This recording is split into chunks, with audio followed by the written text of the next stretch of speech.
Spend less time in the laundry room and more time doing the things you love. Introducing the Samsung Smart Top Load Laundry Pair, now available at Lowe's. The washer's large capacity means you can fit more in every load. Plus, its super speed setting washes a full load in only 28 minutes. Shop the smart washer that will streamline laundry day, backed by Lowe's Price Promise. Based on using super speed on a normal cycle with an 8-pound load. Terms apply. See Lowe's.com/price promise for details. U.S. only. We all remember that one professor, the one everyone on campus had to take no matter what subject they taught because how much fun their class was. What if we told you there was a streaming service that had all those professors? One Day University has every must-have professor from the best colleges all across the country. One Day University, the most fun talks from the most fun professors. Available live and on demand. No homework, just the most fun you'll have while learning. Get a special offer at ondayu.com/Odyssey. Hey, this is BJ. Thanks for listening to our show's podcast. If you're a fan of all things geeky, you should check out my other podcast, BJ Shea's Geek Nation. We have new episodes every day, and you can check it out at bjgeeknation.com. Your home is going into foreclosure and you feel like a financial wreck. You don't know where to turn for accurate information. I'm bankruptcy attorney Travis Gagne. Let's talk about some legal options. If we work quickly, we can propose a plan to save your home, modify the loan, or in many cases even eliminate your second mortgage.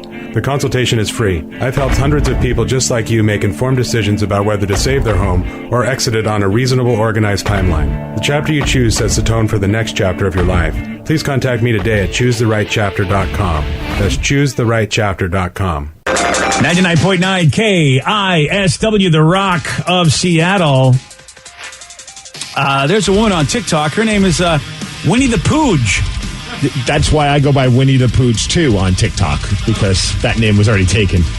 That's such a bummer, Steve, because I really thought it was original. But, yeah, somebody beat you to it. Yeah. Well, you can, and let me tell you, this Winnie the Pooge, though, I think she deserves to have the original moniker because she did a parody where she acted like a restaurant hostess, giving you the many different seating options to choose from now that the pandemic is winding down. Hi, welcome, party of two. Great, so would you like to sit inside or outside? Well, we have indoor, outdoor, and outdoor indoor. Indoor is inside the restaurant. Outdoor is our garden in the back. Sometimes we have heat lamps, sometimes we don't. Let me know your preference. Oh my gosh, I feel like that's going to be the way it is. As long as they have heat lamps, I'm okay with it. Just put me where it's warm. Yeah. The one time I sat outside, we did one of those outdoor seating things when everything was really locked down and they were offering a place where you could go eat. And it was like, it was cold, man, because it was still in the winter and we had our winter coats on. It was like a date night and we were in a tarp and it was raining and the tarp was dripping like right by my shoulder. So I had to kind of, if I stayed like in a weird like body position, I wouldn't get hit by the rain. But like, that's no fun to eat that way. No. Yeah. I and some people were doing it without the heat lamps too, Steve. Well, that's a lot crazy. of places. Yeah. And I walk by because you walk by areas because everything's outside and I'm like, I'm scouting a joint out because I like the restaurant. I'm like, they look really cold. Yeah. And I don't see any heat lamps. I'm like, how long does the food stay hot in this environment? Well, in my head, I'm like, I'd just rather eat at home at that point. Right. Oh, definitely. Oh, and they're offering takeout, so you can still eat the delicious food. Right. A lot warmer. And not freeze your ass off. Yeah. That was happening all around Alki all winter long. And especially when it was like windy, you were getting that sea mist or the sound mist, I should say. Yeah. And they're in parkas like, trying to cut their meat. And it's like, oh, gosh. I can imagine. Your meats are instantly cold. Yeah. In more ways than one. That's and a person of my age does not need that problem. Do you guys, I don't know if you have, I'm making it sound like we live in a weird island on Puyallup, but I see them mostly in Puyallup. It's like these set up outdoor parking spot, mini restaurant tables set up. Yeah. Mm-hmm. Oh, yeah. Those things are crazy, man. I don't know why, but I just see that and I'm like, that's so weird. Like all of a sudden someone's backing up and they're going to be like parallel parking to what you're eating at. Yeah, dude. There's one at a place I go to a lot, and it's just basically one seat. It's like it's just right. It's like one or two seats tops. They have a little tarp, but as I'm backing out of my spot, I'm like, wow, if I keep going, I'm hitting their table. Yeah, I could quickly ruin their date. Yeah. And I'm sitting there going, I know how bad of a driver I am sometimes. I don't think I would risk it. So, because, I've seen, Sarah's hit the garage how many times? It's just like, do I want to risk that as a diner? I don't think I do. As a parallel parking snob that I am, I think it would be a lot of fun to sit there and just judge people, like have like cards out. I'm giving you got an 8 on parking. That was good. Oh, yeah. You know what, though? If you judge me, I might be like, oh, so I see you're eating soup. Oh, yeah, that's a good point. Or you honk the horn, or like really hit the gas and just all of a sudden exhaust just all over my face as I'm trying to eat. Oh, yeah. This is a good idea. You know what? I like this plan after all. Idea. Yeah. All right. You know what? I got plans this week. I'll just eat at home. There you go. Have you guys seen the little individual tents for 2 people? Yeah. The little pods. I've seen the pods, like the see-through pods. Yeah, see-through pods where you can see other people, but you're just eating with your other person. There's a couple of bars in West Seattle that have that going on. Indoor or outdoor? Outdoor. Oh, I've seen them indoor. Oh, weird. Yeah, it's kind of strange. It's Indoor? almost like the mosquito nets for beds or something, like in the Caribbean or something like that. What the hell's the mosquito net going to do? The mosquito net. Well, it's plastic, so it looks like those mosquito nets. It's still okay. yeah. Oh yeah. All right. I was going to say You won't get bit by a mosquito or COVID. Yeah, probably. You're in a really cheap dive place when it's a mosquito net that they have between the tables. It's the best that we could do. Here's your deal. Okay. Take your beer. Come on. One thing I noticed this weekend, it is very tough for the children who were born or were little during COVID, because we try to take my little brother out because we were celebrating. He's now officially my brother. Whoop, whoop. Oh, yeah, congratulations, by the way. I don't know why I became a juggalo. Whoop, whoop. I'm totally here for it. But we're like, let's go celebrate. We can go into a restaurant. And we tried. We didn't even get our waters yet. We're like, we can't. He wanted to run around. He wanted to do everything. He wanted to be a kid. He wanted to be a kid because he's not used to being in a restaurant. Sorry, sir, you can't be a kid here. Right. He wants to go to other people's tables, pull things, climb under the table, and we don't want to ruin other people's experience. And it's just he's not used to it. So I kind of feel bad for everybody who has kids in these times. They don't know what to do in a restaurant. So have fun, Steve. Restaurant eating, I think we've all lost our minds. I'm staying home. So much easier. Congratulations, Steve. So you have that to look forward to. Oh, that's going to be a good time. Yeah. If you want to take, nice. We got a man that was fined $100 a day. He was fined $100 a day because of his rooster. Yeah, Steve will tell you all about it. He's got the Mix Report for you. He'll do that at 6:17 on The Rock. BJ and Migs, mornings on The Rock, 99.9 KISW. Spend less time in the laundry room and more time doing the things you love. Introducing the Samsung Smart Top Load Laundry Pair, now available at Lowe's. The washer's large capacity means you can fit more in every load. Plus, its super speed setting washes a full load in only 28 minutes. Shop the smart washer that will streamline laundry day, backed by Lowe's Price Promise. Based on using super speed on a normal cycle with an 8-pound load. Terms apply. See Lowe's.com/price promise for details. U.S. only. Hey, what's up, everyone? You find yourselves trying to get your Craig Mack on and put some brand new flavor in your ear? Well, funny you should mention that because we have a brand new show that you should check out. It is called Pod Sauce. It is your podcast discovery show. Everyone's always looking for a podcast recommendation. We got lots of them for you, from true crime to pop culture. And you can join us each week as we dish on all of our favorite podcasts out there. So make sure you download the Odyssey app and search Pod Sauce, or head on over to podsauce.com. We got you covered, guys. Have we figured out how to explain deja vu? How do chameleons do that thing they do? Do you really need to wash your blue jeans? Yeah, you do, but how often? Hey, my name's Mike Simpson. I've got a podcast about curiosities. It's called I've Got Questions. We go through my list of random stuff and yours. Please participate. Send me your questions. I'll find someone to answer them. We've talked about our true crime obsession, how grocery stores are tricking us, super secret flight attendant stuff. I've Got Questions. New episodes Thursdays on Odyssey or wherever you get your podcasts. 99.9 KISW, The Rock of Seattle. Well informed on the issues of the day? Not this guy. Live from the KISW News Center in downtown Seattle, this is the Migs Report. Well, thanks, you guys, and thanks to Beacon Plumbing, Heating, and Mechanical for giving us the Migs Report. And today is a special. I feel like we've talked about this type of food before, and I know I'm pretty sure, BJ, you're a fan of it, and that's devil's food. Oh, like Devil's Food Cake. Yeah. Well, it's National Devil's Food Cake Day, so track some down, put it in your mouth. And I wonder how many people actually know Devil's Food that much, because you and I talked about this before, that Drake's snack food company has Devil Dogs, which is Devil's Food Cake. That's what I know it as, yeah.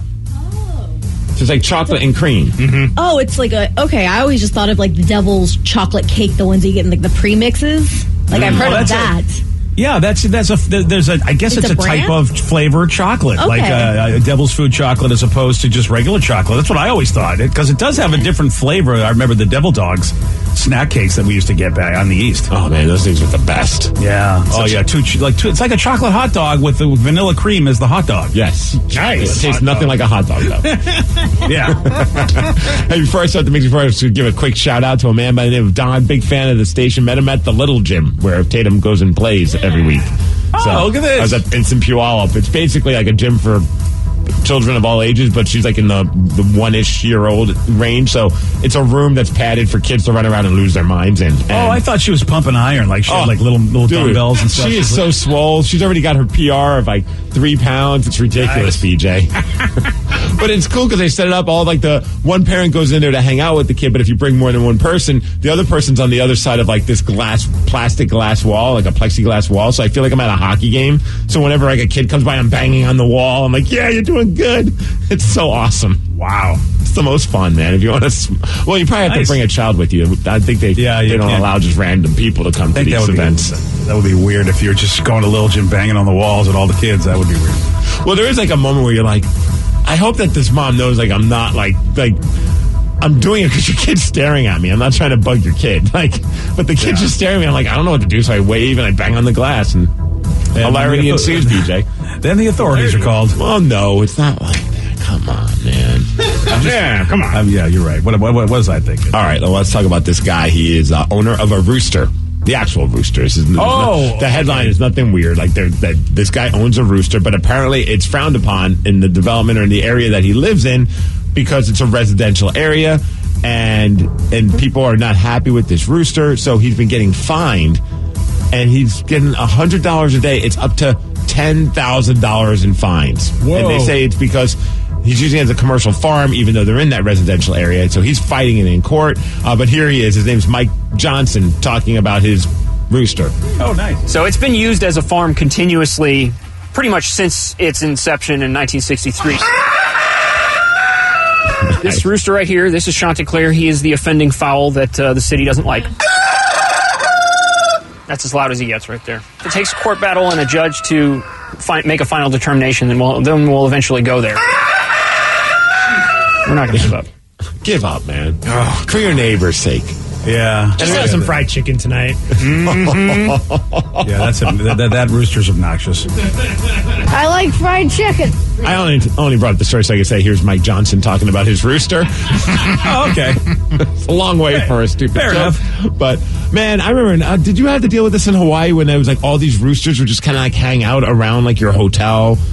Yeah. Oh. Sometimes there are roosters everywhere. You're like, you be driving around, like, what the hell? It's like, sometimes in the morning, you're like, just shut up. Yeah. And then even like when we walk the Ording Trail, like there's like a home that has a rooster, and I'm like, man, I feel for the neighbors. I guess you just kind of expect it when like you're kind of in a more rural area, but still, I'm not a fan of the roosters. Nope. Also, I'm not a fan of the Mariners right now, guys. Oh, why not? Come on, it's not like they're not playing well. They're not playing well.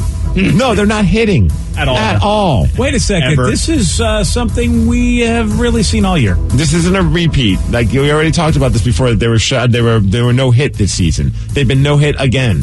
Now, at least the first time they were no hit, it was against a pretty decent pitcher. This time around, it's from a guy that lost 17 games last season or the season before. His name's Spencer Turnbull.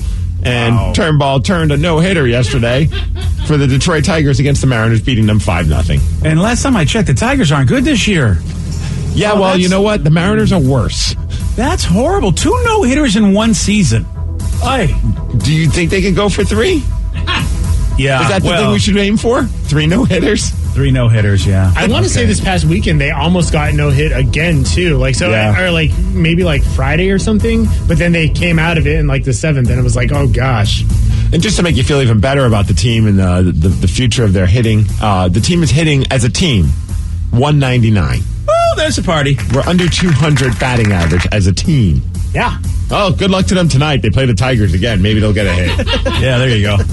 One funny story that happened in baseball, and this is just one of those things where it's like phrasing. If you tuned into the game and you caught the announcers talking and you hear what they say, you'll be like, what the hell are they talking about? Well, apparently Clayton Kershaw of the LA Dodgers has such big hands. Oh, does he? That he can hold 6 baseballs in one hand. Wow. Which seems like a lot. I think maybe I can pull off 4. That's a lot of balls. Well, he was doing it during the game, and the announcers were talking about all the balls that were in his hands. Seeing how many he can hold. He's lining them up the same way, all the seams in the same direction. Look there. Wow. It is not easy. How many balls is he working with? 6. 6? Got it again. Next time he's got 6 kids around for 6 autographs, he's going to be, hey, kids, give me every one of your balls. Yeah. Oh, wow. Phrasing! Got to imagine you regretted saying it that way after you said it. Yeah. Can I take that one back? You got to check out the video for folks that like to do magic, which is, I used to be an amateur magician back in the day. There's a multiplying balls trick that you do, and he's holding them between his fingers. Yeah. But those balls that you do in that trick are much smaller. It's amazing how big his fingers are that they can actually hold all those balls. He holds them between his fingers. Yeah, I don't think I could pull that off. I think I might. No. Golf balls. Yeah. Yeah. I mean, I'm probably good for about 8 or 9 of them. Well, man, it's something, because they have a thing in baseball called spin rate now, which is how fast can you spin the ball, because that makes it break better, and that's why some pitchers are really good at throwing sliders and curveballs than others, or they have movement on their fastball. So I wonder with his big hands if he's getting a giant spin rate. Can they also find out, the same people that figure out how fast people can spin a ball, can they also figure out how soon can the Mariners hit a ball? Because it's getting kind of ridiculous, BJ. Oh, it really is, dude. You're right. One person brought up a good point. That's the 4th no-hitter against the Mariners in the last 2.5 years. That's not good. No, that's not what you want to be known for. And is that the 3rd or 4th no-hitter this season already? I think there's at least been 3. It's the 4th, but I could be wrong. Yeah, it's either, which there's a reason for this. It sucks that the Mariners. 5th. That's the 5th 9-inning no-hitter this season. Okay, there's something going on, and it's not just the Mariners. They said something about like a dead ball. Yeah, that's exactly what they did. They deadened the ball this year because they thought that there were too many home runs, and now you got 5 no-hitters, and you know what? That really cheapens a no-hitter, because there are pitchers like that dude that have no business throwing no-hitters. Well, I mean, okay, if you want to deaden the ball, that's cool, but can it be case by case? When you see that the team's playing the Mariners, maybe undeaden the ball? I agree. You don't need more of a disadvantage. Oh, plus, we've talked about the air being a little thicker here, at certain times of the year. And so they've deadened the ball so the ball doesn't fly out of the park as much. But, at T-Mobile Park, it's, the ball doesn't fly out of there a lot, like compared to other places anyway. So that's great. Well, as far as weather, 57 degrees today, and that's the major point. That's what's up. Yeah, I wasn't paying attention, Steve. Were we home, by the way, with that game? I guess I could find out. We were? I thought they were on the road. I actually said, were we home or not? Yeah, we were. Oh, okay. So, is that the second time we've been no-hit in our own park? I feel like it is. Yeah, I think Which makes me, again, when they deaden the ball, and it's deadened in Seattle, it's really deadened is all I'm saying. So, you got a lot of fly balls that could be home runs, but now they're just outs, and that really is, it's a tough thing. Yeah, they're at home. So go watch your Mariners. Yeah. I don't know about the other no-hitter that we've had against us this season, if that was home as well, but there's something screwy that's not just about the Mariners being a bad offensive team. Granted, they're not the great offensive team. Well, I mean, dude, the Detroit Tigers got 5 runs. They're dealing with the same conditions that we're dealing with at T-Mobile Park. Yeah. I'm trying, Steve. I know. I don't think that the weather only applies to the Mariners hitters. I just feel like for no hitters, they probably would not get a lot of runs or a lot of hits, but to be no hit, that deadened ball surely has something to do with it. I mean 5 before we've even gotten to the All-Star break, that's never been done. I mean, so the ball's got to be something. Yeah, but the last couple, we had this series and the series before against Cleveland was at home, and each game, 7 runs were put up. 6 runs, 7 runs. I mean, it's not like as if people aren't able to, get hits here. It's just Mariners can't. Yeah. Awkward. Well, still, I think it's really odd that we've had 5 no-hitters before the All-Star break. Yeah. That's never been done in baseball history. So the dead end ball is definitely a thing. And that's going to be, and it's, baseball's always changing things. And there's always, to me, like a big asterisk against any bloody big record now, whether it's steroids, whether it's dead ball, whether it's live ball, whether it's Clayton Kershaw's balls. I mean, something's going on. One texter says there's been 5 no-hitters, 2 against the Mariners, 2 against the Indians, and 1 in the National League. And we, by the way, the Mariners and Indians, we have the designated hitter, which means they don't even have the pitcher to try to get out. I mean, that is just nuts. That 4 of them in the American League. Wow. Maybe we should let our pitcher try and hit. It couldn't be any worse. Yeah, you're absolutely right. I mean, it's just, yesterday, Steve, he did get this one right. How many bits are in a byte? 8 bits. Yes. Nice going, buddy. Thank you. Yeah. You want a shot at beating Steve? You got it. 206-421-ROCK. We're playing Beat Miggs at 647 on the Rock. Today's podcast was brought to you by Travis Gagne, bankruptcy attorney. He's here right now and has agreed to answer more of your questions about bankruptcy. What's the difference between filing for bankruptcy and credit counseling? Credit counseling is a useful process in some circumstances, but it does show up on your credit. In fact, from a credit scoring standpoint, credit counseling shows up just like a bankruptcy, so it's going to affect your credit as negatively as filing bankruptcy.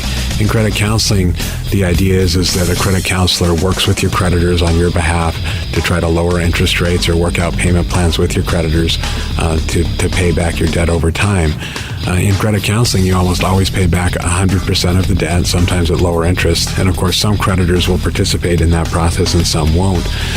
So you're usually left with kind of a mixed result with credit counseling and, of course, a high payment. Thanks, Travis. If you have more questions about bankruptcy, you can reach out to Travis anytime at choosetherightchapter.com. That's choosetherightchapter.com. Thanks for listening.